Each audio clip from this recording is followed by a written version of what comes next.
Good morning everyone.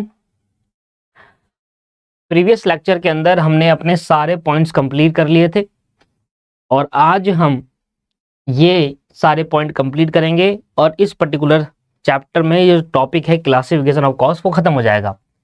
देखिए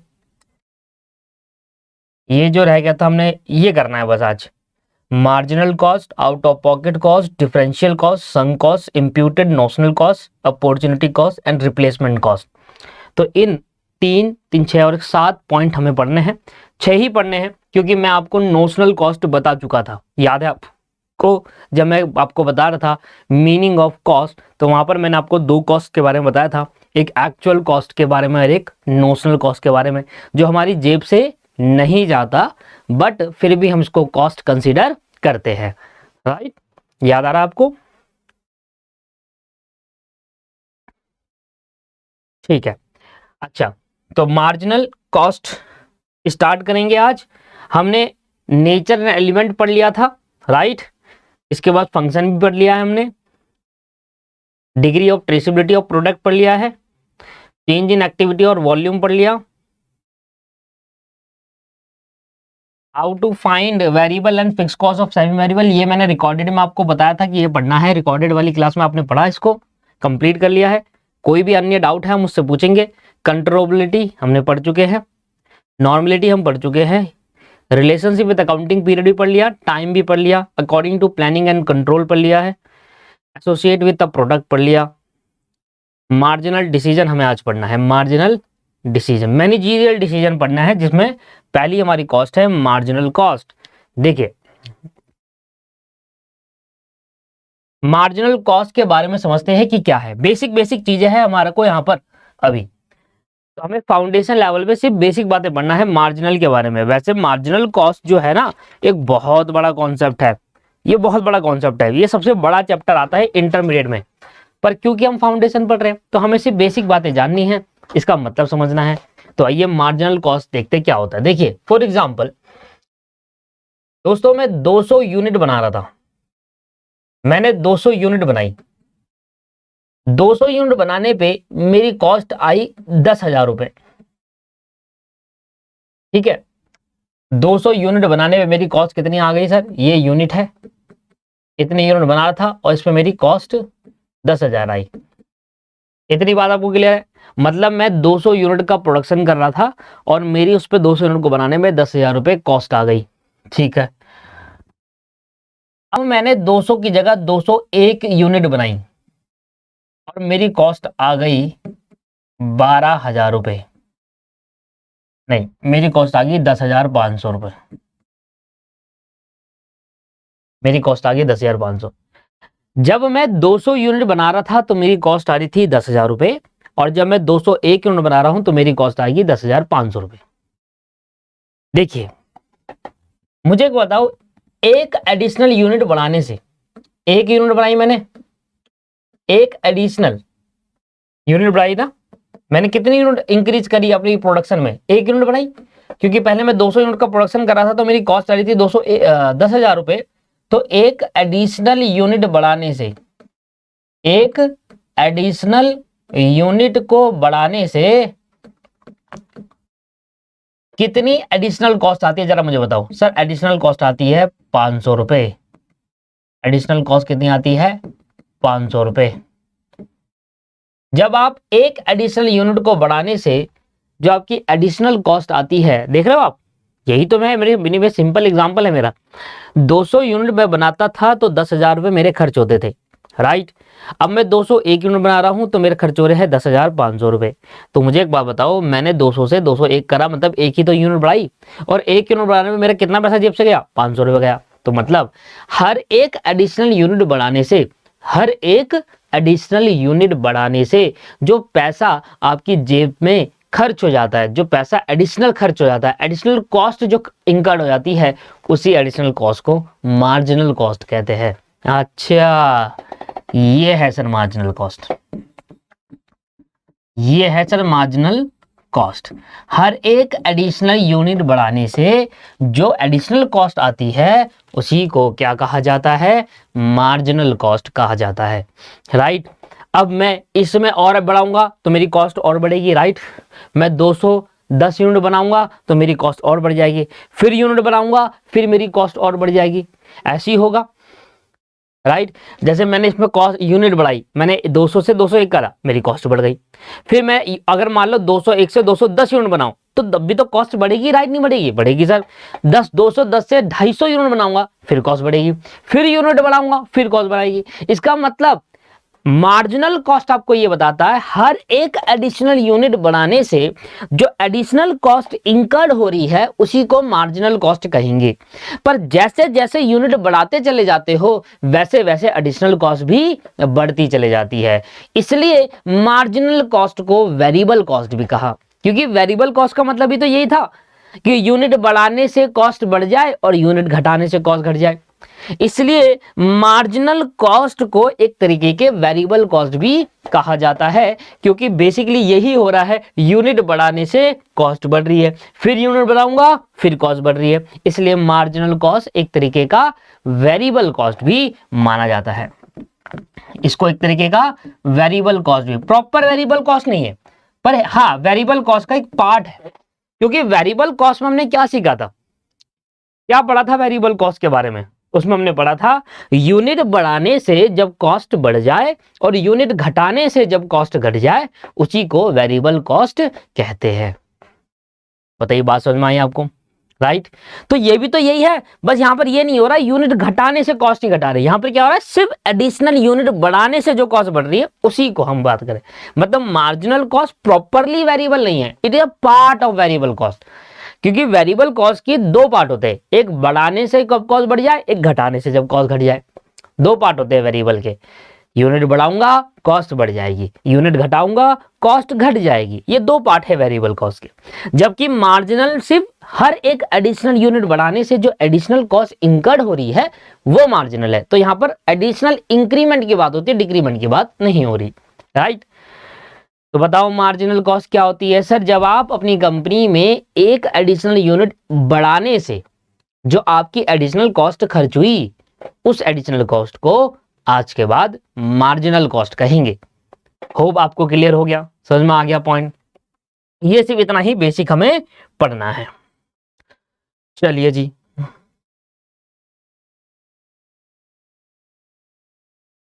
देखो marginal cost is a total और सम ऑफ ऑल वेरिएबल कॉस्ट। इसलिए मैंने कहा ना कि मार्जिनल कॉस्ट एक तरीके का वेरिएबल कॉस्ट भी होता है। तो जितने भी वेरिएबल, क्योंकि आप मेरे को बात बताओ सर, एक मुझे बात बताना, ठीक है, एक बात बताइएगा आप, ये ऐसा क्यों लिखा है कि जितने भी वेरिएबल कॉस्ट का समीशन है उसको मार्जिनल कॉस्ट का? इसका एक रीजन है। रीजन क्या?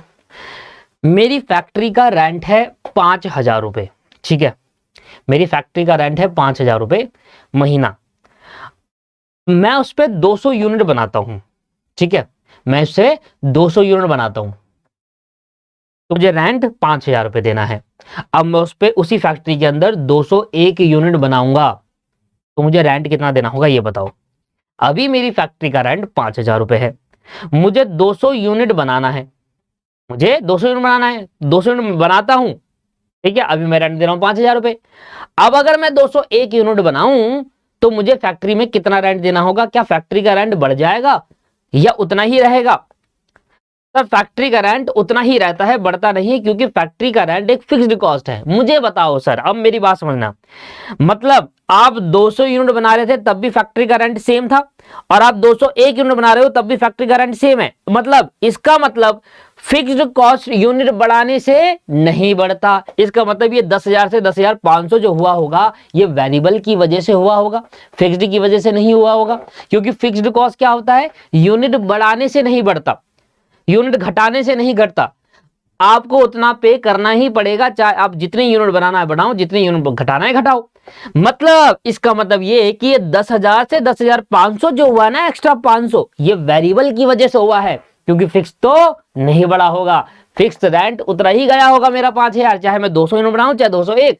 मतलब ये जो कॉस्ट मेरी बढ़ी है ये वेरिएबल की वजह से बढ़ी है। वेरिएबल कॉस्ट जैसे रॉ मटेरियल, लेबर एक्स्ट्रा लगे होंगे, इस एक यूनिट को बनाने में रॉ मटेरियल लगा होगा, है ना, डायरेक्ट एक्सपेंसेस लगे होंगे, इनकी वजह से। इसलिए कि जो एडिशनल कॉस्ट इंकर्ड होती है हर एक यूनिट को बढ़ाने से, ये वेरिएबल की वजह से होती है, इसलिए वेरिएबल के समीशन को भी मार्जिनल कॉस्ट कहते हैं। अब आया समझ में? इसलिए वेरिएबल के समीशन को भी मार्जिनल कॉस्ट कहा जाता है। तो वेरिएबल के समीशन को, टोटल को मार्जिनल कॉस्ट कह दो। When we calculated marginal cost then we have to ignore fixed cost, क्योंकि मार्जिनल कॉस्ट कैलकुलेट करने तक, मार्जिनल कॉस्ट कैलकुलेट करते वक्त फिक्स्ड कॉस्ट को इग्नोर क्यों करते हैं? क्योंकि हर एक एडिशनल यूनिट बढ़ाने से फिक्स्ड कॉस्ट नहीं बढ़ती, और जब बढ़ती ही नहीं है तो उसको कैलकुलेट क्यों करना? सिर्फ वेरिएबल वाला पार्ट ले लो, वो एडिशनल वेरिएबल कॉस्ट क्या थी, वो मार्जिनल है हमारी। आगे इसमें मैंने हिंदी में लिख दिया, इन इंग्लिश दोनों है। हर एक एडिशनल यूनिट बढ़ाने से जो एडिशनल कॉस्ट इंकर्ड होगी उसको मार्जिनल कॉस्ट कहा जाएगा। बताइए सर, समझ में आ गई बात? ये होती है दोस्तों मार्जिनल कॉस्ट। अब मार्जिनल कॉस्ट कैसे मिलकर बनती है, ये आपको दिख रहा है? हाँ दिख रहा है। मैंने कहा था मार्जिनल कॉस्ट मिलकर बनेगा मटेरियल, क्योंकि ये वेरिएबल होती है मटेरियल कॉस्ट। लेबर भी वेरिएबल होता है, जो डायरेक्ट एक्सपेंस है वो वेरिएबल होता है, और जो वेरिएबल ओवरहेड्स है, ओवरहेड्स का मतलब क्या होता है? Indirect expenses. जो वेरिएबल है, ऐसे इनडायरेक्ट एक्सपेंस भी होते हैं जो वेरिएबल नेचर के होते हैं, जो यूनिट बढ़ाने से बढ़ते हैं, वो सब जोड़ लो। जितनी भी फिक्स्ड कॉस्ट है उसको हटा दो, और जितने भी वेरिएबल वाला पार्ट है सब जोड़ लो, उसी को मार्जिनल कॉस्ट कहा जाएगा। अब मेरे को बताओ, direct material, direct labour, direct expense को लिख सकता हूं प्राइम कॉस्ट? यस, और प्राइम कॉस्ट है और वेरिएबल ओवरहेड, मतलब इन तीनों को जोड़कर तो बनता है प्राइम कॉस्ट। तो इन तीनों को जोड़कर प्राइम कॉस्ट लिख दिया, और वेरिएबल तो है ही, मतलब इसकी जगह पर मैं ऐसे भी कर सकता हूं। ठीक है सर। और मैंने लास्ट में कहा वेरिएबल कॉस्ट के टोटल को क्या कहते हैं? मार्जिनल कॉस्ट भी कहते हैं। इसलिए मार्जिनल कॉस्ट एक तरीके का वेरिएबल भी होता है, क्योंकि यूनिट बढ़ाने से यहाँ पर कॉस्ट बढ़ती है। होप आपको क्लियर हो गया है क्या समझाने की कोशिश कर रहा था मैं।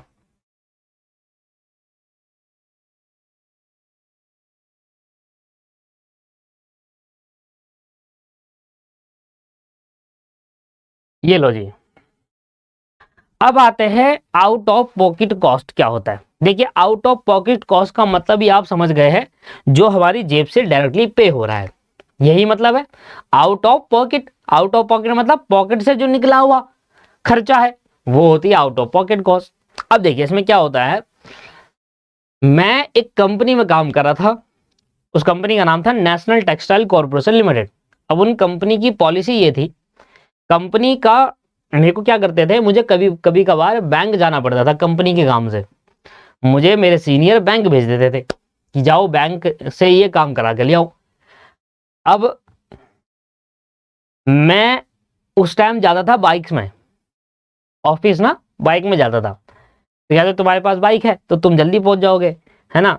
तो मैंने कहा ठीक है मैं चले जाता हूँ, कोई बात नहीं, मैं काम को तो मना करता नहीं था, तो मैं बाइक में चले जाया करता था। अब बाइक में भाई रोज जा रहे रोज पेट्रोल डल रहा है।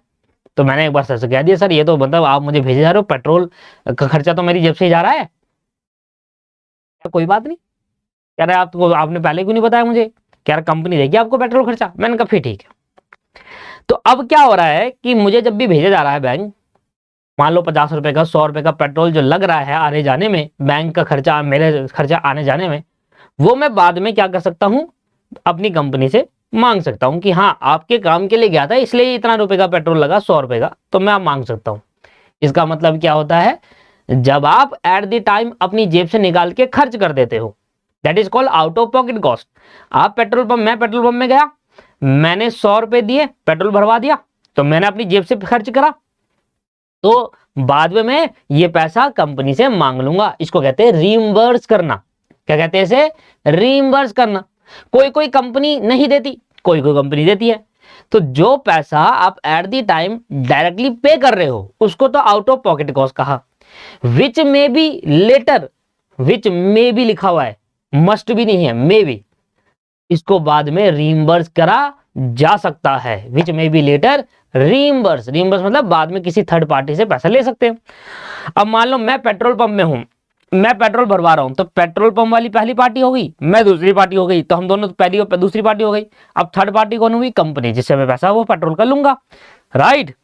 अब देखिए, out of pocket cost is a direct payment of money, right. मैंने पेट्रोल पंप वाले को डायरेक्टली पैसा दिया, डायरेक्ट पेमेंट ऑफ मनी अपनी जेब से।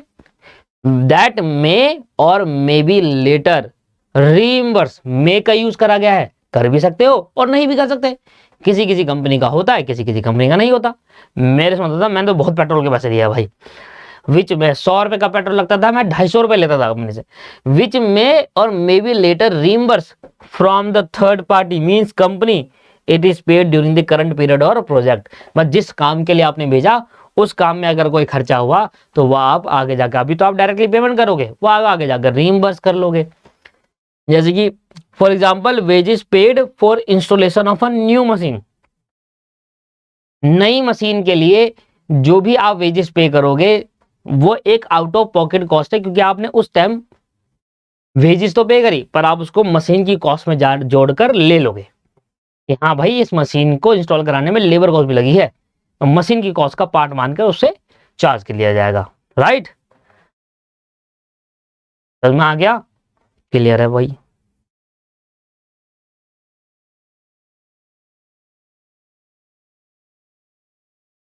हाँ हाँ, मैं ऐसे ही करता था। 100 रुपए का पेट्रोल लगता था, 300 रुपए चार्ज करता कंपनी से। अरे मजा आता था। मैं तो ये सोचता था कब मुझे भेजे बैंक, और बैंक होता था 10 कदम की दूरी में। यहाँ से बाइक घुमाई, ये ऐसे यू टर्न मारा, बैंक आ गया, फिर 300 रुपये ले ले कंपनी। डिफरेंशियल कॉस्ट क्या होती है सर? डिफरेंशियल कॉस्ट क्या होती है? The change in cost due to change in the level of activity और अ पैटर्न और a method of production is known as a differential cost.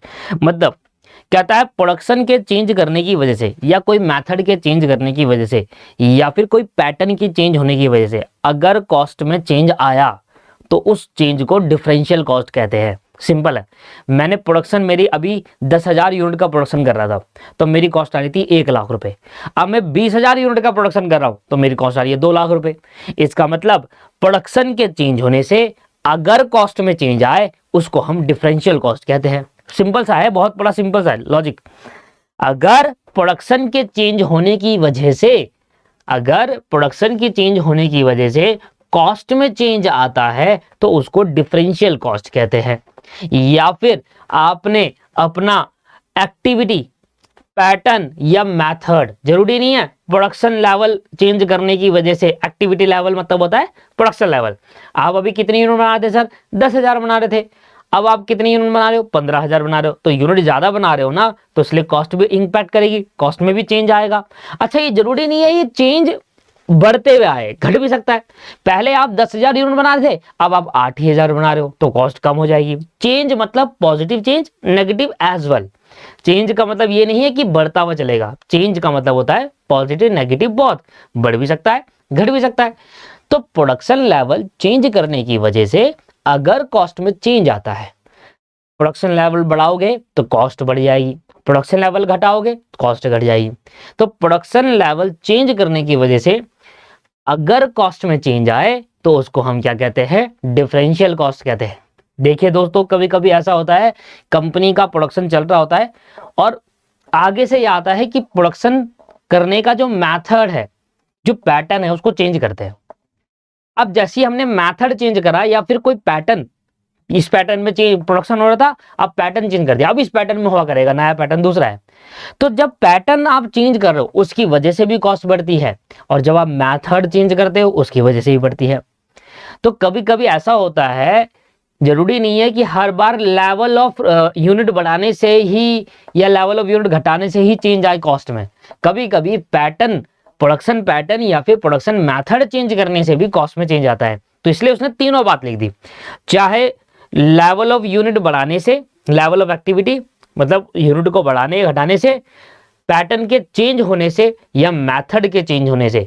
इन तीनों की वजह से कभी अगर कॉस्ट में चेंज आ जाए, चाहे कॉस्ट बढ़ जाए चाहे कॉस्ट घट जाए, उसी को डिफरेंशियल कॉस्ट कहेंगे। समझ में आ गई बात? क्लियर हो गया? तो इसलिए लिखा हुआ है the change in a cost due to change. जब क्या हो? कॉस्ट में चेंज आया, किसकी वजह से? ड्यू टू, किसकी वजह से? Change in level of activity मतलब यूनिट, और पैटर्न और method of production, production level, production pattern या प्रोडक्शन मेथड में चेंज आने की वजह से, इन तीनों में से किसी में भी चेंज आने की वजह से अगर कॉस्ट में चेंज आ जाए तो उसी को दोस्तों डिफरेंशियल कॉस्ट कहते हैं। ये बात समझ में आ गई आपके? ये क्लियर हो गया जी? हाँ जी, ये क्लियर हो गया। इसके बाद देखिए, मान लो मैंने, सुना ध्यान से, मैंने 10,000 यूनिट बनाता था तो मेरी कॉस्ट आई 1,00,000 रुपए। अभी करंट सिनेरियो ये है, 10,000 यूनिट बनाऊंगा तो मेरी कॉस्ट आती है 1,00,000 रुपए। अब मैंने क्या करा, unit of level, production level बढ़ा दिया। अब 10,000 की जगह 5,000 यूनिट बनाई। ठीक है जी, अब 10,000 की जगह 5,000 यूनिट बनाई। सुनना ध्यान से, मैं 10,000 यूनिट बनाता था दोस्तों तो मेरी कॉस्ट आती थी 1,00,000 रुपए, राइट? ये एक ये यूनिट है। अभी मेरा करंट सिनेरियो ये है, अब मैं 15,000 यूनिट बना रहा हूं तो मेरी कॉस्ट आ रही है 1,50,000 रुपए, 1,50,000 रुपए। तो मुझे बताओ, कॉस्ट में, यूनिट में चेंज आने की, मतलब लेवल ऑफ प्रोडक्शन में चेंज आने की वजह से क्या कॉस्ट में चेंज आया नहीं आया? Yes, this is differential cost. ये हो गया सर डिफरेंशियल कॉस्ट। और डिफरेंस में कितना आया वो निकालो। सर अभी आप पर यूनिट निकालोगे तो क्या आएगा पर यूनिट? ये आ गया 10 रुपए पर यूनिट। एक यूनिट की कॉस्ट कितनी आ रही? 10 रुपए। भाई 10,000 यूनिट बना रहा हूँ, 10 रुपए की एक यूनिट है तो 1,00,000 रुपए आए। अब आप डिफरेंशियल कॉस्ट कैसे निकालते हैं सर? देखिए, डिफरेंशियल कॉस्ट कैसे निकालते हैं? डिफरेंशियल कॉस्ट कैसे निकालेंगे? चेंज इन कॉस्ट अपॉन में change in unit. Differential cost per unit निकाल रहे हैं, ठीक है ना, पर यूनिट। और जब भी हम पर यूनिट निकालते हैं, आपको पता है दोस्तों, कॉस्ट अपॉन में टोटल यूनिट को डिवाइड करते हैं, राइट? बियान आपको पढ़ाया था किसमें, how to find variable, fixed और सेमी वेरिएबल। अगर जिन बच्चों ने क्लास नहीं देखी वो देख लेगा, मैंने बार बार कहा था, वो बहुत इंपॉर्टेंट है, ठीक है? तो चेंज इन कॉस्ट अपॉन में चेंज इन यूनिट, ये फॉर्मूला भी वही समझाया था। कैसा आया था ये फॉर्मूला? भाई कॉस्ट में चेंज कितना आया मुझे बताओ। मेरी कॉस्ट में चेंज कितना आया सर? 50,000 का नहीं आया चेंज। 1,00,000 था पहले, अब 1,50,000 हो गया, तो मतलब चेंज कितना आया? 50,000 का। मतलब 1,50,000 में से 1,00,000 रुपए माइनस करेंगे। और यूनिट में क्या चेंज आया? पहले 15,000 बना रहा था, अब 10,000 बना रहा हूं। तो कितने का चेंज आया? 50,000 का चेंज आया है कॉस्ट में, और 5,000 का चेंज आया यूनिट में। तो एक्स्ट्रा यूनिट बनाने से एक्स्ट्रा कॉस्ट क्या आई आपके पास? इतनी आई। तो यहां पर आपके पास देख लो, अभी भी 10 रुपए पर यूनिट ही आया। हो सकता है ये बढ़ जाए, हो सकता है बढ़ जाए, ये जरूरी नहीं है कि इतना ही आए। 15,000 यहां लिखोगे और 1,70,000 यहां लिखोगे, बढ़ जाएगा, जरूरी नहीं है। अगर मैं इसको 1,70 कर दूं, अभी आप समझोगे कि हमेशा बराबर आता नहीं, इसको थोड़ा सा चेंज करते हैं तो गड़बड़ हो जाएगी। जैसे कि 1,70 कॉस्ट आई तो ये 1.7 लाख, तो ये आ गया 70,000। और 70,000 को अगर मैं डिवाइड कर दूंगा 5,000 से, तो आपके पास क्या कॉस्ट आती है पर यूनिट? इसको कहते हैं डिफरेंशियल कॉस्ट। 70,000 डिवाइड बाई 5,000, ये आ गया 14 रुपए पर यूनिट। देखो बढ़ गई ना कॉस्ट, ठीक है सर? अब ये कॉस्ट बढ़ सकती है, एक यूनिट की कॉस्ट मेरी बढ़ गई। और किस वजह से बढ़ी होगी? प्राइस के बढ़ने से हो गया होगा, क्या पता प्राइस पहले कम था अब ज्यादा हो गया, ठीक है? ये हो गया डिफरेंशियल कॉस्ट। तो डिफरेंशियल कॉस्ट का मतलब क्या है? अच्छा मुझे बताओ, ये जो कॉस्ट मेरी बड़ी है या घटी है? ये कॉस्ट मेरी बड़ी है घटी है? सर बड़ी है, 70,000 कॉस्ट बड़ी है। इसको बोलते हैं इंक्रीमेंटल कॉस्ट, इंक्रीमेंटल कॉस्ट। और अगर कॉस्ट घटती चेंज करने की वजह से तो डिक्रीमेंटल कॉस्ट कहते हैं इसको। क्या कहते हैं? डिक्रीमेंटल, ठीक है? इफ द चेंज इंक्रीज, अगर जो कॉस्ट मेरी है वो मेरी बढ़ गई, अगर मेरी कॉस्ट बढ़ गई उसको कहेंगे इंक्रीमेंटल कॉस्ट। और अगर चेंज करने की वजह से कॉस्ट डिक्रीज हो गई तो उसको कहेंगे डिक्रीमेंटल कॉस्ट। और फॉर्मूला क्या है डिफरेंशियल कॉस्ट पर यूनिट निकालने का? कॉस्ट के चेंज को ऊपर और कॉस्ट के यूनिट के चेंज को नीचे, कॉस्ट अपॉन यूनिट पर चेंज, जितना फर्क आया उतने को लो। जैसे 1,00,000 से 1,50,000 हो गया तो फर्क कितने का आया? 50,000 का। 10,000 से 15,000 हो गया तो फर्क कितने का आया? 5,000 का। तो चेंज से पर यूनिट निकालो, ये हो गई सर डिफरेंशियल कॉस्ट। तो एक लाइन में अगर कहे कि भैया डिफरेंशियल कॉस्ट क्या होती है, तो आप क्या कहोगे कि अगर कॉस्ट में चेंज आ जाए due to change in level of production, दूसरा पैटर्न, प्रोडक्शन पैटर्न, या तीसरा method of production, production level पे, प्रोडक्शन के पैटर्न पे या प्रोडक्शन मेथड पे, इनके चेंज करने की वजह से, इन तीनों में से किसी एक चेंज करने की वजह से अगर कॉस्ट में चेंज आ जाए तो उसको डिफरेंशियल कॉस्ट कहा जाएगा।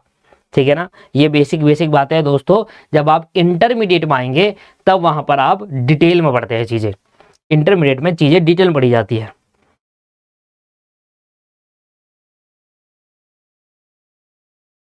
अब आ जाता है आपका अपॉर्चुनिटी कॉस्ट। अपॉर्चुनिटी कॉस्ट क्या होती है? Opportunity cost means benefit to be lose which would have been realized from the next best alternative, but due to acceptance of offer we have to lose it. Cost is not only the expense but it includes the benefit to be lost, which is known as the opportunity cost. अब ये आपको चीजें समझ नहीं आ रही होगी, but मैं आपको एग्जांपल समझाने की कोशिश करता हूँ।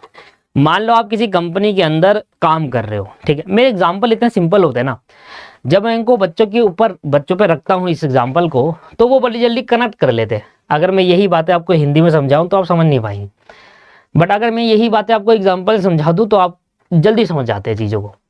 ये मैंने देखा है। तो आइए फिर दोबारा एग्जांपल लेते हैं और अपॉर्चुनिटी कॉस्ट को समझते हैं। मान लो कि आप किसी कंपनी में जॉब कर रहे थे, आप सीएमए बन चुके हो, ठीक है, और आप किसी कंपनी में जॉब कर रहे हो। अभी आपको सैलरी मिल रही है 40,000 रुपये महीना, ठीक है सर। आपने वहां पर काम किया, आपने यहाँ काम कर रहे हो, अब आपके पास किसी दूसरी कंपनी में जाओगे आप, आपने कहा बहुत टाइम हो गया काम करने में, आप स्विच करते हैं, कंपनी चेंज करते हैं। अब मुझे बताओ, जब आप दूसरी कंपनी में जाओगे तो इस कंपनी को छोड़ोगे, आप इस कंपनी को छोड़ोगे तो आपको क्या छोड़ना पड़ेगा? अपनी सैलरी 40,000 रुपये, वो आपका लॉस हो जाएगा। जैसे ही आप ये वाली कंपनी छोड़ते हो तो 40,000 आना बंद हो जाएगा ना, ठीक है, ये आपका लॉस हो जाएगा। जब आप दूसरी कंपनी में जाओगे तो मुझे बताओ 40,000 से कम में काम करना पसंद करोगे या नहीं करोगे? नहीं सर, 40,000 रुपये से कम में काम नहीं करेंगे, क्योंकि 40,000 तो मैं कमा ही रहा था।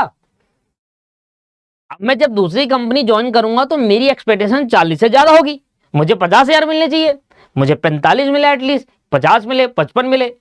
तो जब हम किसी एक चीज को छोड़ते हैं तो उसमें हमारा कुछ बेनिफिट टू बी लॉस्ट होता है। टू बी लॉस, कुछ चीजें लॉस छोड़नी पड़ती है, मतलब लॉस हो जाता है। क्या होता है लॉस? जैसे कि आप जब वो कंपनी छोड़ोगे अपने पुराने वाली तो 40,000 गवा दोगे सर। तो जब आप दूसरा कंपनी ज्वाइन करोगे तो तभी ज्वाइन करोगे जब आपको 40,000 से ज्यादा मिल रहे हो, क्योंकि आप ये चाहोगे कि जो कंपनी में छोड़कर आए वो कंपनी का जो लॉस हुआ, वो 40,000 हर महीने जो मेरे जा रहे हैं खत्म, अब नहीं आएंगे, वो मैं दूसरी कंपनी चलूं, प्लस एक्स्ट्रा जो मुझे क्या मिल रहा है वो, क्योंकि अगर दूसरी कंपनी में भी 40 ही मिल रहे हैं तो क्या फायदा जाने का उसका। तो मतलब जो कंपनी आप छोड़ रहे हो उसमें आपका कितने का लॉस होगा? 40,000 पर महीने का लॉस हो जाएगा, वो आपकी अपॉर्चुनिटी कॉस्ट है। आप इतना तो आप दूसरी कंपनी से एक्सपेक्ट करोगे, साथ में इससे ज्यादा ही करोगे तभी आप वहां पर जाओगे, अदरवाइज नहीं है। तो नेक्स्ट बेस्ट अल्टरनेटिव हम तभी चुनेंगे जब हमारा बेनिफिट टू बी लॉस्ट, ये जो लॉस्ट हो रहा है मुझे दूसरी कंपनी को छोड़कर, पहली वाली कंपनी को छोड़कर जो मुझे लॉस हो रहा है 40,000 पर मंथ का, वो मुझे दूसरी कंपनी दे और उससे ज्यादा दे, तभी मैं जाऊंगा। तो मतलब ये मेरी अपॉर्चुनिटी कॉस्ट है, इससे कम में तो आऊंगा नहीं, इससे ज्यादा मिलेंगे तभी जाऊंगा। समझ में आया अपॉर्चुनिटी कॉस्ट? अब देखिए थे, opportunity cost means benefit to be lose. क्या मैंने छोड़ा? 40,000 रुपये पर मंथ मैंने छोड़ रहा हूं। अगर मैं पुरानी वाली कंपनी अपनी छोड़ता तो मुझे 40,000 रुपये भी तो गंवाने पड़ेंगे। वो बेनिफिट, वो 40,000 मैं दूसरी कंपनी से एक्सपेक्ट करूंगा ना, मैं तभी दूसरी कंपनी का ऑफर एक्सेप्ट करूंगा जब मुझे 40,000 से ज्यादा मिले। मतलब जो कंपनी का छोड़कर आया हूं उतने तो मिलने चाहिए, उससे ज्यादा मिलेंगे तभी जाऊंगा। अगर उतने भी मिले तो क्यों जाऊं, मैं तो पुरानी कंपनी में ठीक हूं। Benefit to be loss which would have been realised, realise मतलब लूंगा फ्रॉम नेक्स्ट बेस्ट अल्टरनेटिव। अगर आपको दूसरी कंपनी से ऑफर आता है 50,000 रुपए पर मंथ देंगे आपको, तो आप कहोगे हाँ अब ठीक है, क्योंकि 40 तो मुझे मिल ही रहे थे, वो जाएगा तो वो 40 मुझे यहां से भी मिल जाएंगे, एक्स्ट्रा 10,000 और मिल रहे हैं। तो जब मुझे नेक्स्ट बेस्ट अल्टरनेटिव मिलेगा, जब मुझे बेस्ट अल्टरनेटिव मिलेगा मतलब बेस्ट दूसरा अल्टर मेथड मिलेगा, दूसरा कंपनी मिलेगी, अल्टरनेटिव का मतलब हो गया दूसरी कंपनी मिलेगी, तो मैं अपनी याली कॉस्ट रियलाइज करूंगा, उसमें जो मैं गवा रहा हूं वो मुझसे लूंगा और प्लस ज्यादा मिलेंगे तब जाऊंगा वहां पर। That is called opportunity cost. ये हमारी अपॉर्चुनिटी है सर, मैं अपनी अपॉर्चुनिटी कॉस्ट छोड़ कर आ रहा हूं, समझ रहे आप? मैं अपनी कंपनी में 40,000 छोड़ कर आ रहा हूं। क्यों आ रहा हूं छोड़कर? क्योंकि मुझे यहां पर ज्यादा मिल रही, इसलिए आ रहा हूं। अगर मुझे आपकी वहां कंपनी में 30 मिलेंगे तो मैं अपनी अपॉर्चुनिटी कॉस्ट को छोड़ के आऊंगा भाई, उससे तो मुझे चाहिए उतना तो चाहिए ही। समझ में आया? तो the cost is not only the expense but it include the benefit to be lost which is known as an opportunity cost. For example, आप सीएमए की तैयारी कर रहे थे, आपने एक जॉब कर रहे हो, ठीक है, सुनना ध्यान से, आप एक जॉब कर रहे हो। अब आप जॉब कर रहे हो तो आपको मिल रहे हैं 20,000 रुपये पर मंथ। सुनना ध्यान से, 20,000 रुपये पर मंथ आपको मिल रहे हैं। अभी भी आप अकाउंटेंट हो, अभी आप क्या हो? अकाउंटेंट हो। मैं आपको और अच्छे समझाने की कोशिश करता हूँ, ये वाली लाइन समझाता हूँ, ये वाली लाइन। अभी आप अकाउंटेंट हो और आपको 20,000 रुपये पर मंथ के हिसाब से पैसा मिल रहा था। आपने जॉब छोड़ दिया और आपने तय करा कि अब मैं स्टार्ट करूंगा सीएमए करना, क्योंकि आपको पता था कि अकाउंटेंट ज्यादा से ज्यादा 20 से 25 से ज्यादा कमा नहीं सकता, पर एक सीएमए अच्छा पैसा कमा सकता है। प्रोफेशनल है, शुरुआत में कम भी मिलेगा चलेगा, पर इन एंड जैसे जैसे एक्सपीरियंस बढ़ेगा वैसे वैसे पैसा भी बढ़ता चलेगा। तो आपने डिसाइड करा कि आप अब कंपनी छोड़ेंगे। अब आपकी सैलरी कितनी थी? 20,000 रुपये पर मंथ, राइट। ये आपकी सैलरी थी जो आप छोड़ दी, जो आपने सैलरी, ये आपको सैलरी मिलती थी, सैलरी। अब आप जब जॉब छोड़ोगे तो सैलरी मिलना बंद हो जाएगी, तो इसको क्या बोलूंगा? Benefit to be lost. ये लॉस हो जाएगा मेरा कि भाई जो मैं अपने, अब इसको छोड़कर मैं कर क्या रहा हूं? CMA course. तो आपने सीएमए कोर्स ज्वाइन करा, आपने सीएमए कोर्स ज्वाइन किया,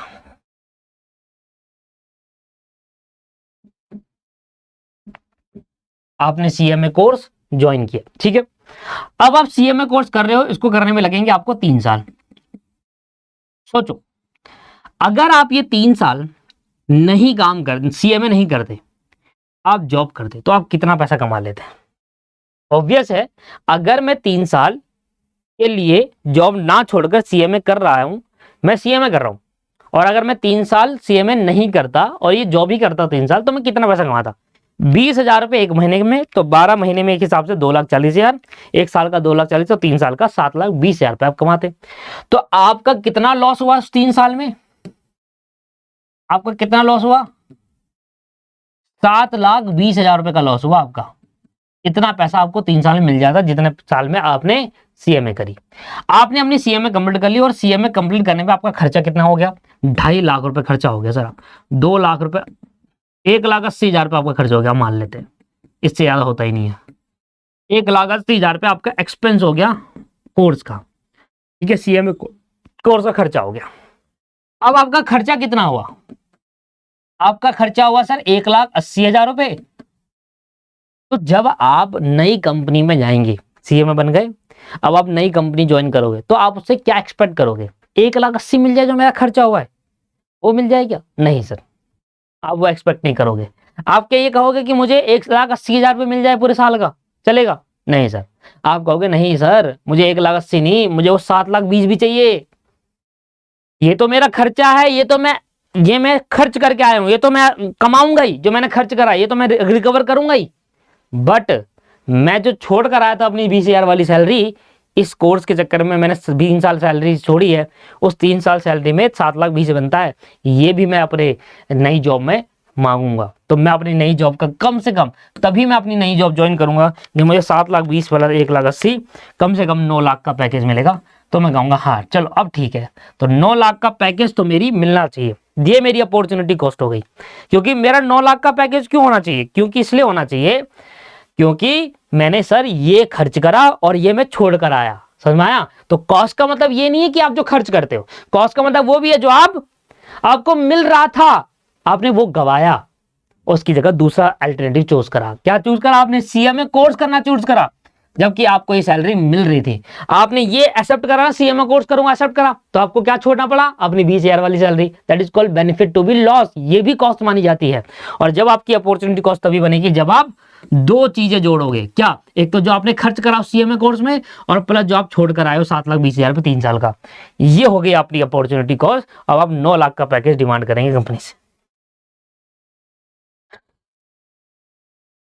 अब समझ में आएगा sir? Opportunity cost is not only the expense. जो सीएमए कोर्स में 1,80,000 खर्च करा वो खर्चा ही नहीं होता cost, but it include the benefit to be loss, जो आप छोड़ कर आए हो उस सीएमए कोर्स ज्वाइन करने के लिए आपने क्या गवाया, 7,20,000 गवाए आपने, वो भी कॉस्ट का पार्ट माना जाता है। जब आप ये दोनों कॉस्ट को जोड़ देते हो तब बनता है अपॉर्चुनिटी कॉस्ट। क्या बोला, जो आपने खर्च करा वो और जो आप छोड़कर आए उस 3 साल में वो, तो खर्च expense plus benefit to be loss मिल जाएगा तो बन जाएगा अपॉर्चुनिटी कॉस्ट। कि मैं जब भी अब अगला अल्टरनेटिव मैं एक्सेप्ट करूंगा, जब भी मैं नई कंपनी ज्वाइन करूंगा, एटलीस्ट मुझे 9 लाख रुपए तो मिलने चाहिए, क्योंकि मेरा वो छोड़कर आया हो ना सर, इसलिए अपॉर्चुनिटी कॉस्ट कहते हैं।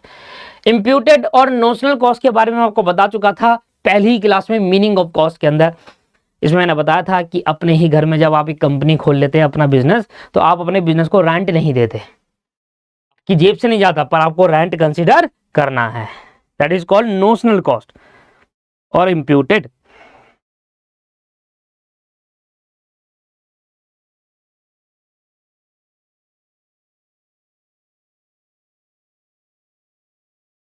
रिप्लेसमेंट कॉस्ट क्या है?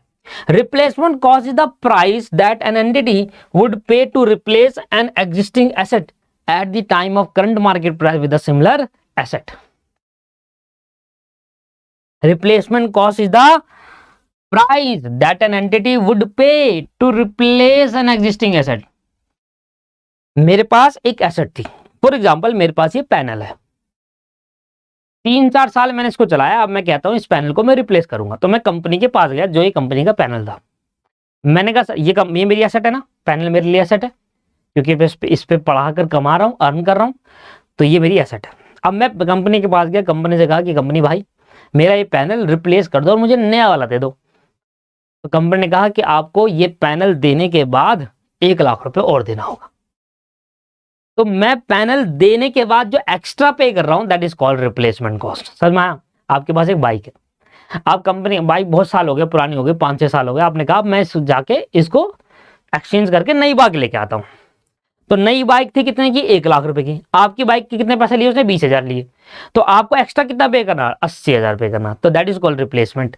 तो एक तो रिप्लेसमेंट कॉस्ट वो हो गई जो आपको बाइक के पैसे मिले, आपके कितने कम हुए। जैसे कि 1 लाख की बाइक है जिसमें से 80,000 आपको पे करने पड़े और 20,000 पे लेस हो गए, that is called replacement cost कि मेरी बाइक इतनी की गई। एक वो हो गया रिप्लेसमेंट जो आपने 80,000 एक्स्ट्रा पे करे। तो यहां पर वाले माना जाता है replacement cost the price that entity would pay, entity क्या कर रही है? Pay to replace an existing asset. Existing asset replace करने के बाद एंटिटी क्या पे कर रही है, जितना पे कर रही है वो रिप्लेसमेंट कॉस्ट मानी जाएगी सिमिलर एसेट को खरीदने में। सिंपल, ये तो सिंपल था, इसमें कोई दिक्कत, कोई पॉइंट जो आपको नहीं समझ में आया? 2 पॉइंट और थे, मैंने वहां पर लिखा नहीं था, पर ये 2 पॉइंट और है। एक है अवॉइडेबल कॉस्ट, एक है अनअवॉइडेबल कॉस्ट। नाम से ही पता चल रहा है ऐसी कॉस्ट जिनको हम अवॉइड कर सकते हैं और ऐसी कॉस्ट जिनको हम अवॉइड नहीं कर सकते। तो जो कॉस्ट हम अवॉइड कर सकते हैं उसको अवॉइडेबल कॉस्ट कहा, और जो कॉस्ट हम अवॉइड नहीं कर सकते उसको अनअवॉइडेबल कॉस्ट कहा। तो आइए पढ़ते हैं अवॉइडेबल कॉस्ट। कहता है avoidable cost are those cost which can be eliminated if a particular product और department with which they are directly related to discontinue. Unavoidable costs are those costs which cannot be eliminated discontinue of a product or a department. मेरी बात सुनना, एक company है, उस company के अंदर ना, उस कंपनी के अंदर सुनना ध्यान से, मेरे एग्जांपल सुनोगे आप दोनों को समझ जाओगे। एक कंपनी है, उस कंपनी में 4 डिपार्टमेंट है, चारों डिपार्टमेंट डिफरेंट प्रोडक्ट बनाते हैं। कोई एक कंपनी, इलेक्ट्रॉनिक कंपनी, कोई मोबाइल बना रहा है, कोई ईयरफोन बना रहा है, कोई लैपटॉप बना रहा है, कोई टैब बना रहा है। ये 4 अलग अलग डिपार्टमेंट है, चारों अलग अलग प्रोडक्शन होता है। अब कंपनी ने देखा कि ईयरफोन चल ही नहीं रहे, टैब नहीं चल रहे, टैब कोई खरीद नहीं रहा, तो कंपनी ने डिसाइड करा इस टैब की डिपार्टमेंट वाले टैब को बंद कर देते, जो प्रोडक्शन ऑफ टैब है ना वो बंद कर देते हैं। एक बात मुझे बताना, उस कंपनी जिस जगह पर वो कंपनी, उसका फैक्ट्री का रेंट है 1 लाख रुपए महीना, ठीक है सर। अब उस 1 लाख रुपए महीना आपको फैक्ट्री का रेंट देना होगा। उस कंपनी के अंदर 4 डिपार्टमेंट है, मोबाइल बनाने वाली डिपार्टमेंट, ईयरफोन बनाने वाला, लैपटॉप बनाने वाला, टैब बनाने वाला। कंपनी ने डिसाइड करा कि जो टैब बनाने वाला डिपार्टमेंट है उसको डिसकंटिन्यू कर दिया जाए, बंद कर दिया जाए। मुझे बताओ कौन कौन सी कॉस्ट है जो अब खर्च नहीं होगी उस टैब बनाने में। एक तो टैब बनाने में जो मटेरियल लगता था वो भी बंद हो जाएगा अब आना, उस पर खर्च नहीं होगा। दूसरा, टैब बनाने में जो भी लेबर लगती थी अब वो लेबर नहीं लगेगी, वो भी खत्म हो जाएगी। मतलब प्रोडक्ट के डिसकंटिन्यू करने से कौन कौन सी कॉस्ट गई, लेबर कॉस्ट चली गई, मटेरियल कॉस्ट चली गई, और जितनी भी डायरेक्टली खर्चा लग रहा था इसके अंदर सिर्फ इसी कॉस्ट पे लगा था वो गया। जैसे इस कॉस्ट में जितने भी इलेक्ट्रिसिटी लग रहा था, जितना भी डायरेक्टली एक्सपेंस हो रहा था इसी टैब बनाने में, इस डिपार्टमेंट में जितना खर्चा आ रहा था वो गया। मुझे बताओ क्या फैक्ट्री का रेंट कम हुआ? एक डिपार्टमेंट अगर डिसकंटिन्यू हो गया तो मुझे बताइए, क्या फैक्ट्री का रेंट कम हो गया? एक कंपनी फैक्ट्री के अंदर फैक्ट्री का एक बिल्डिंग का रेंट 1 लाख रुपए महीना है, जिसमें 4 डिपार्टमेंट काम कर रहे हैं, चारों डिपार्टमेंट काम कर रहे हैं, एक डिपार्टमेंट बंद हो जाएगा तो रेंट कम हो जाएगा क्या? नहीं होगा सर, रेंट कम हो ही नहीं सकता। आप डिपार्टमेंट डिसकंटिन्यू कर दो, चारों बंद कर दो, एक भी बंद कर दो, चारों चलाओ, उससे कोई फर्क नहीं पड़ता, रेंट उतना ही रहेगा। मतलब किसी डिपार्टमेंट को या किसी प्रोडक्ट को डिसकंटिन्यू करने से जो कॉस्ट अभी भी खर्च होगी होगी, उस कॉस्ट को खर्च कम नहीं कर सकते। That is called unavoidable cost. मतलब कि अगर मैं उस टैब वाला डिपार्टमेंट या उस टैब को डिसकंटिन्यू कर दूं, पूरे डिपार्टमेंट को बंद कर दूं, मेरा बिल्डिंग का रेंट 1 लाख ही जाएगा। मतलब बिल्डिंग मेरी अनअवॉइडेबल कॉस्ट है, वो खर्च होगा ही होगा, किसी प्रोडक्ट को डिसकंटिन्यू करो या कुछ भी करो वो खर्च होना ही है, इसलिए बिल्डिंग मेरी अनअवॉइडेबल है।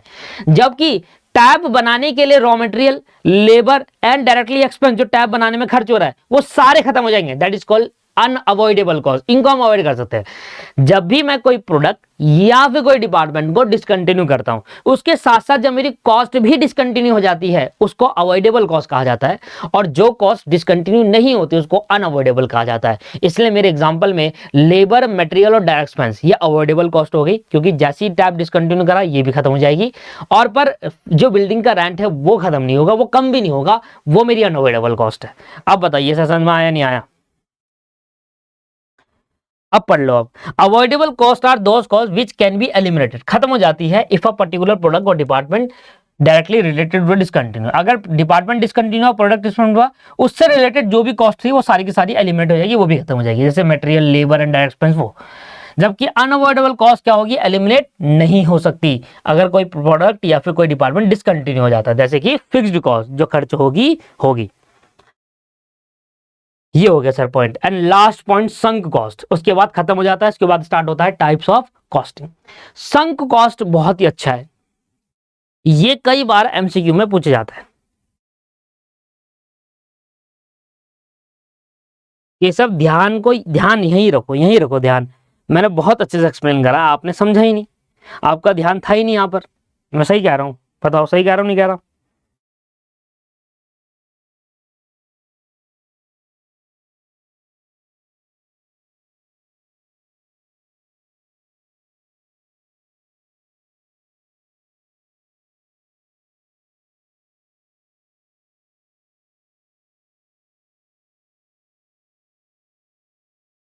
किसी डिपार्टमेंट या किसी प्रोडक्ट को बंद करने से अगर मेरी उस डिपार्टमेंट से रिलेटेड सारी कॉस्ट बंद हो जाए तो उन सभी कॉस्ट को अवॉइडेबल कॉस्ट कहेंगे। और किसी डिपार्टमेंट या किसी प्रोडक्ट के बंद होने से अगर मेरी कॉस्ट बंद ना हो, कॉस्ट अभी भी खर्च हुए, जैसे कि बिल्डिंग का रेंट, एक डिपार्टमेंट बंद हो जाएगा तो बिल्डिंग का रेंट तब भी देना पड़ेगा, क्योंकि अभी 3 डिपार्टमेंट और है उस बिल्डिंग में, तब भी रेंट देना पड़ेगा, तो वो अनअवॉइडेबल कॉस्ट है।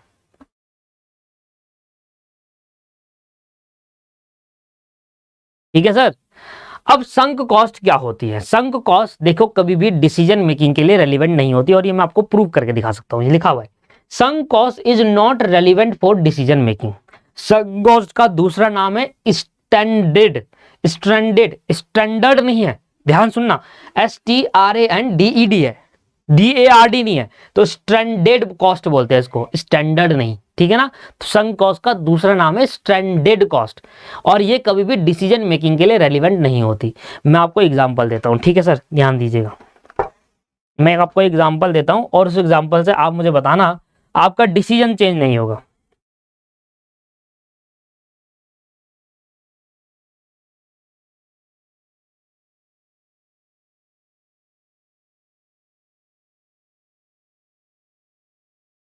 यार एक तो मैं पेन रख के भूल जाता हूँ, और ये पता नहीं कहाँ रख के भूल गया मैं अब इस पेन को। ये एक मेरा सबसे बड़ा टारगेट है, पेन रख के भूल कर फिर उसको ढूंढना।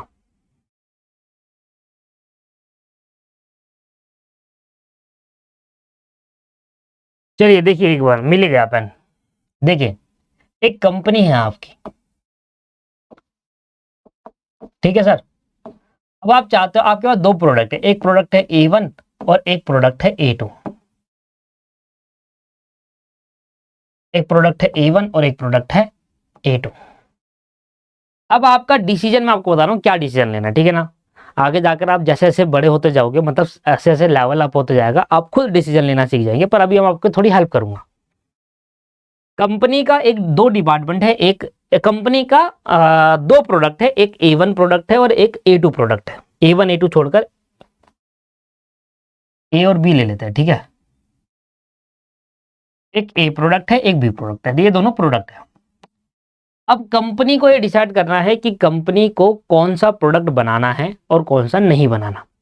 तो कंपनी चाह रही है इनमें से सब एक ही प्रोडक्ट बनाए।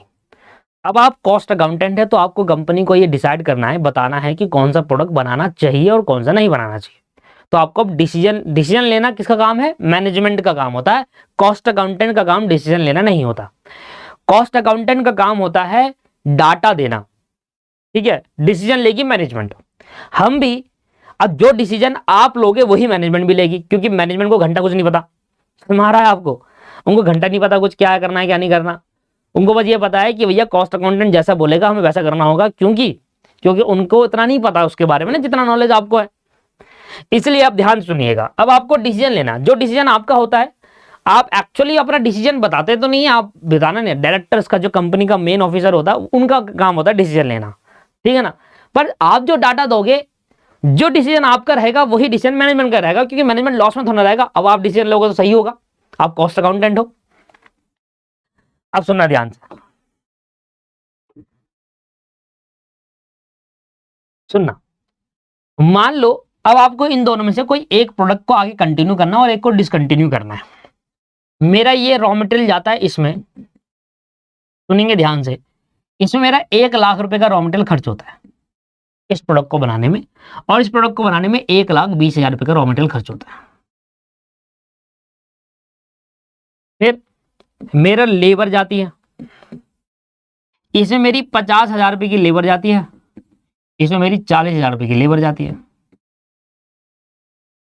फिर मेरे कुछ डायरेक्ट एक्सपेंसेस जाते हैं, इसमें मेरे भैया 30,000 रुपए के डायरेक्ट बन जाते हैं, इसमें भी 30,000 रुपए का डायरेक्ट बन जाते हैं। फिर मेरे जाते हैं इनडायरेक्ट खर्चे, जिनको हम ओवरहेड के नाम से जानते हैं। इसमें मेरे 70,000 रुपए के इनडायरेक्ट खर्चे जाते हैं, और इसमें मेरे जाते हैं 80,000 रुपए के इनडायरेक्ट खर्चे। अब ये मेरे प्रोडक्ट की टोटल कॉस्ट है, ये प्रोडक्ट की मेरी टोटल कॉस्ट है। ओहो, एक चीज तो मैं भूल गया, ये मान लेते हैं वेरिएबल ओवरहेड, मतलब जितने भी इनडायरेक्ट खर्चे हैं वेरिएबल वो है। अब मारूंगा फिक्स्ड ओवरहेड, फिक्स्ड मतलब फिक्स्ड कॉस्ट। चलो फिक्स कॉस्ट लिख देते हैं। एक मेरी वेरिएबल कॉस्ट हो गई, जो जितने भी इनडायरेक्ट खर्चे उसके वेरिएबल वाले कॉस्ट, और जितने भी इनडायरेक्ट खर्चे उसकी फिक्स कॉस्ट। फिक्स कॉस्ट हमेशा फिक्स रहती है, चाहे आप डिपार्टमेंट ए में जाओ चाहे आप डिपार्टमेंट बी में जाओ, ठीक है। वेरिएबल कॉस्ट को हल्का सा चेंज कर देते हैं, इसको कर देते हैं 20,000। अब मैं अपनी टोटल कॉस्ट आपके सामने प्रेजेंट कर रहा हूं, ये मेरी है total cost. Sir total cost कितना हो गया जी? 50-50, 2 लाख 2,30,000 रुपए पहले की टोटल कॉस्ट हो गई। ये होगी टोटल कॉस्ट। इधर 1,20,000 और 20 एक 40, एक 40 और एक 80, एक 80, नहीं नहीं 2,30,000 रुपए ना। ये टोटल कॉस्ट है मेरी 2,30,000 रुपए, और सिमिलरली इधर भी टोटल कॉस्ट 2,30,000 आ गई। अब कंपनी इसको बेचती है, पहले प्रोडक्ट को बेचती है सर 3 लाख रुपए की, और कंपनी दूसरे प्रोडक्ट को बेचती है 3.5 लाख रुपए का। तो अब मुझे बताओ आपका डिसीजन क्या होगा, आप कौन सा प्रोडक्ट बनाकर आगे कंटिन्यू करोगे और कौन सा कंटिन्यू डिसकंटिन्यू करोगे, ठीक है। आपको बताना है। इधर आप कमाओगे 70,000, इधर आप कमाओगे 70,000, इधर आप कमाओगे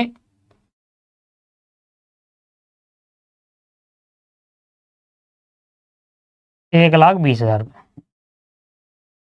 मुझे बताओ आप कौन सा प्रोडक्ट कंपनी आगे कंटिन्यू करना चाहेगी और कौन सा प्रोडक्ट कंटिन्यू नहीं करना चाहेगी। बच्चे बता रहे हैं सर ऐसा है, देखो सिंपल सा बात है, जिस कंपनी जो प्रोडक्ट ज्यादा प्रॉफिटेबल होगा, अब देखो समझ रहे हो, मैंने तो आपको डिसीजन लेना नहीं सिखाया ना, आप खुद समझ, ये हम बचपन से सीखते हैं, ये हमारा कॉमन सेंस है जो हम बताता है। जो प्रोडक्ट ज्यादा प्रॉफिटेबल होगा वो बनाओ, ये तो सिंपल है। जो प्रोडक्ट ज्यादा प्रॉफिटेबल होगा वो बताए, आपकी कॉमन सेंस ने, आपके जर्नल सेंस ने आपको बताया कि बी प्रोडक्ट बनाना चाहिए, ठीक है। तो अब आपका डिसीजन ये है कि आपको बी प्रोडक्ट बनाना है, ठीक है जी।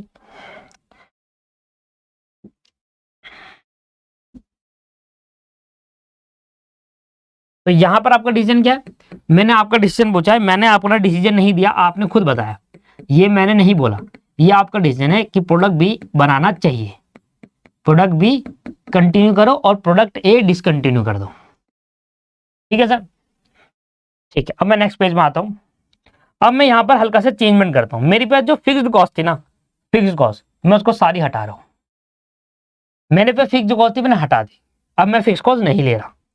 अब मेरा बताओ टोटल कॉस्ट क्या आती है, सेल वही मानेंगे, सेल हमारी सेम रहेगी 3 लाख और 3.5 लाख। हाँ, अब प्रॉफिट के अंदर चेंजमेंट आ जाएगा। चलो, मेरी फिक्स कॉस्ट नहीं है, अब मैंने फिक्स कॉस्ट को हटा दिया, मैंने क्या करा, फिक्स कॉस्ट को हटा दिया। अब मुझे बताओ मेरी टोटल कॉस्ट कितनी है, टोटल कॉस्ट कितनी है सर बताइए। पहले वाले में 1,50,000, 1,80,000 मेरी पहले वाले की टोटल कॉस्ट है। दूसरा बताओ 1,20,000 प्लस 40,000 और प्लस 20,000, इधर भी 1,80,000 आ गई। अब मेरी 3.5 लाख की सेल इसकी थी और सेल इसकी नहीं थी 3 लाख की, तो इसमें सेल करी 3 लाख की, इसमें सेल करी 3.5 लाख रुपए की। अब मुझे बताओ कौन सा प्रोडक्ट बनाना चाहिए, अब आपका डिसीजन क्या होगा।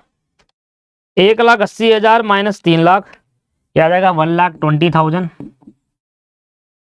1,80,000 माइनस 3.5 लाख ये आ जाएगा 1,70,000। मुझे बताओ कौन सा प्रोडक्ट बनाना चाहिए, क्या है आपका डिसीजन। सर जो प्रोडक्ट ज्यादा प्रॉफिटेबल है वो बनाना चाहिए, इसका मतलब आपका डिसीजन अभी भी प्रोडक्ट बी है, आपका डिसीजन अभी भी प्रोडक्ट बी है। अरे एक कंटिन्यू करना और एक नहीं करना, कैसे मैं साफ साफ बोल रहा हूं, अपना अपना अलग, ये अलग ही कॉस्ट अकाउंटेंट बन रहा है। जब आपसे पूछ रहे हैं कि एक बनाना है और एक डिस्कंटिन्यू करा, दोनों करेंगे हम तो, अरे दोनों क्यों करेंगे जब एक की बात हो रही है तो। अब ये सामने बैठा होता 2-3 घुसन में इसमें बजा देता, इसकी पीठ में कोनी कोनी पिया देता मैं इसको। मतलब डिसीजन अभी भी दोस्तों सेम है।